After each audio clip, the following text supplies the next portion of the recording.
What is Politics is a show about New York politics. A small number of people make decisions about life in New York. Your host, Patrick Bobilin, wants you to know all of them. Today on What is Politics, we ask, what are democratic clubs? If you don't know, stay tuned to find out.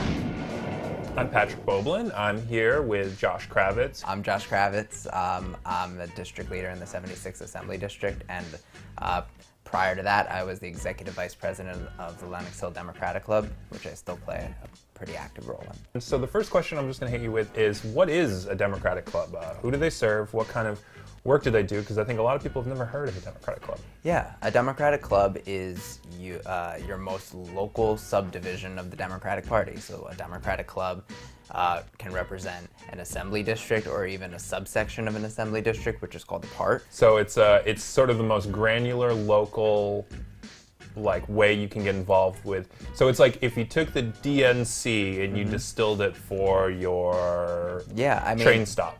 So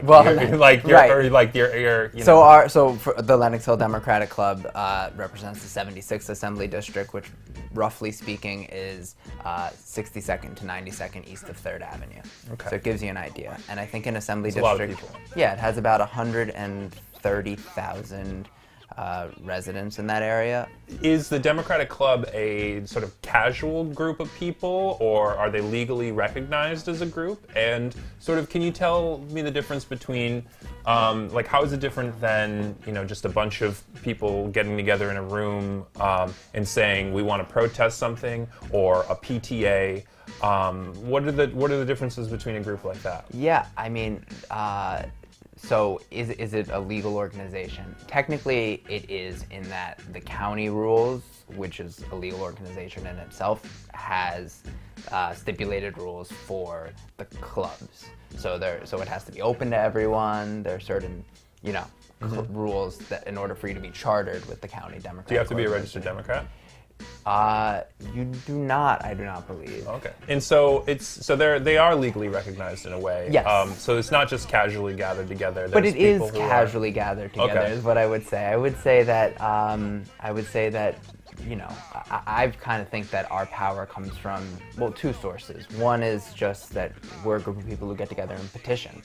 And petitioning is? And petitioning is going out and getting signatures to get candidates on the ballot. Right, which is the first step before people get on the ballot. They've collected maybe thousands of signatures to get their name even there. Right, and people don't realize, and when you're on the street and you're asking people for signatures, people often think the established names in their neighborhood that they know of. So for us, Liz Kruger, Rebecca Seawright, aren't they automatically on the ballot? And the answer is no. And so we got to go out every 2 years. The Mayor de Blasio has to do it. Mayor de Blasio had to do it, exactly. Bernie Sanders had to do it. Yes. Hillary Clinton. The only people who don't have to do it are the statewide elected offices, so the United States senators and the governor and lieutenant governor. So everyone else down has to basically get out on the street and get signatures. Okay. And so we're just basically, in a sense, a union of people who get together and get signatures. And so that's what keeps us afloat. That's what keeps us.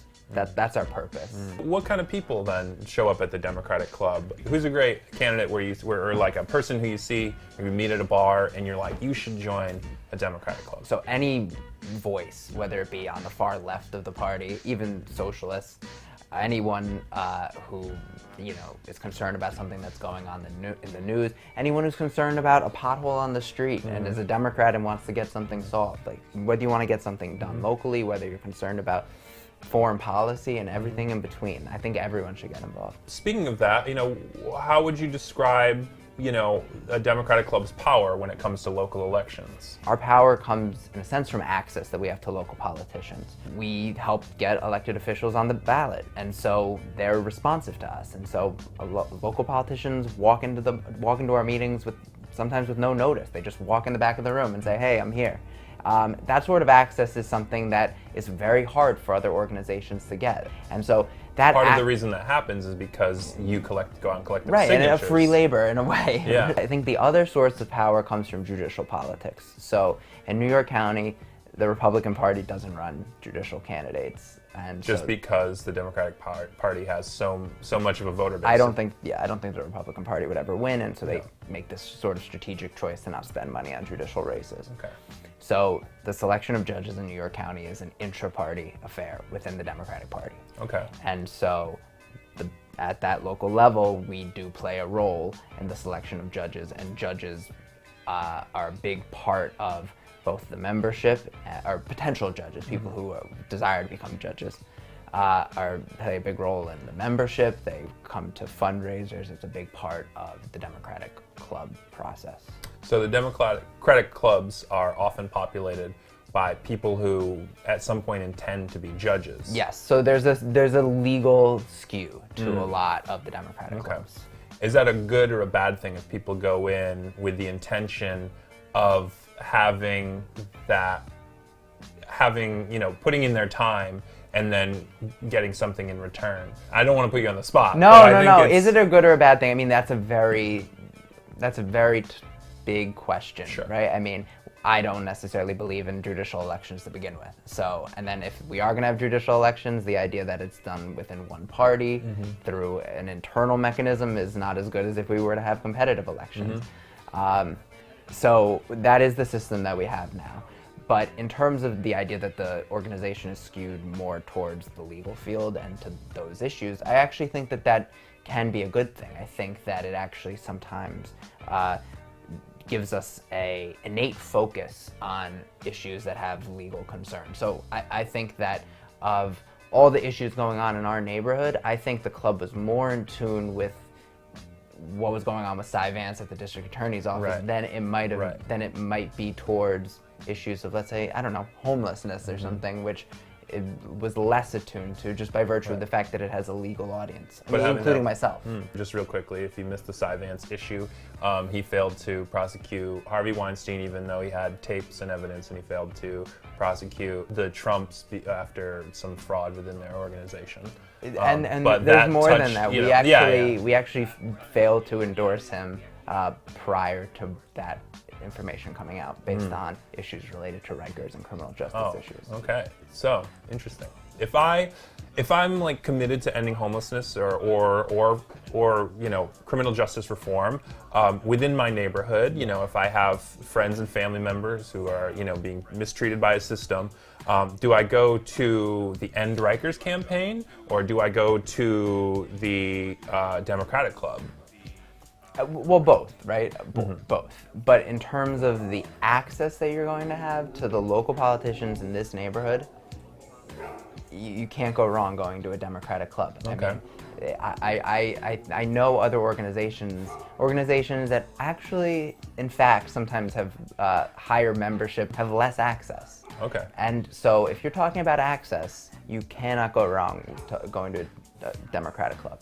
How are people elected, and who can become a member? I think you touched on that a little bit. Is that anyone can walk in and become a member? Yeah, and I mean, we actually did a revision of our club's constitution recently. So we called around the county and asked to see other people's constitutions, and it actually, the county rules themselves say that you can't not let someone in on the basis of all the any class of any category, so race, religion, anything. The barrier to entry is incredibly low. I say this to people all the time.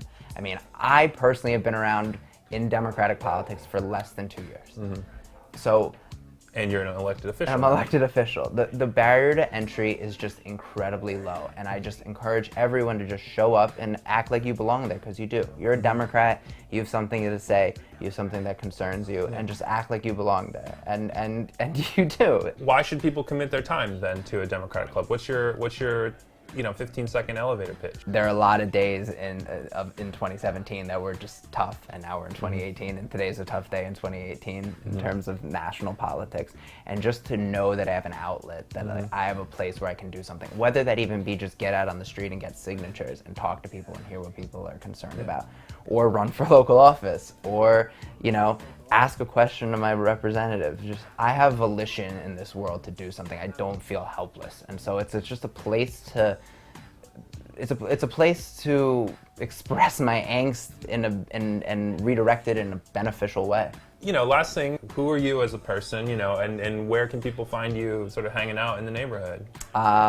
Who am I as a person? Yeah, like, are you a sports person? Are you? Yeah, I'm a sports person. Okay. Who do you follow? I follow pretty much all the teams. The Rangers I haven't really been following this year. The Knicks I pretty much follow, but now they're kind of falling out of it. Yeah. I follow the Mets, but it's winter. Yeah. The Jets, kind of, but Really? at this point, fantasy football is kind Okay. of taking precedence. Okay. Yeah, and in terms of the neighborhood, like, I don't know. I mean, I grew up in the neighborhood. I still hang out all the places. I go to the diner, Gracie Muse. Mm-hmm. And when I ran for office, I went to the owner of Gracie Muse and I asked him to endorse me and put his, which was really cool. I mean, Really? I was a local kid. I've been going there. He's known me since I don't even know. He's known me my whole life. And Yeah. so I just was like, hey, can I put my sign up? Can I get the diner's endorsement? And I did. So that's what it's about. That's good. That's Yeah. good.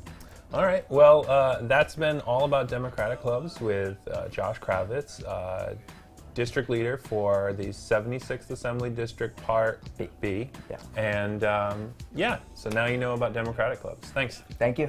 All right.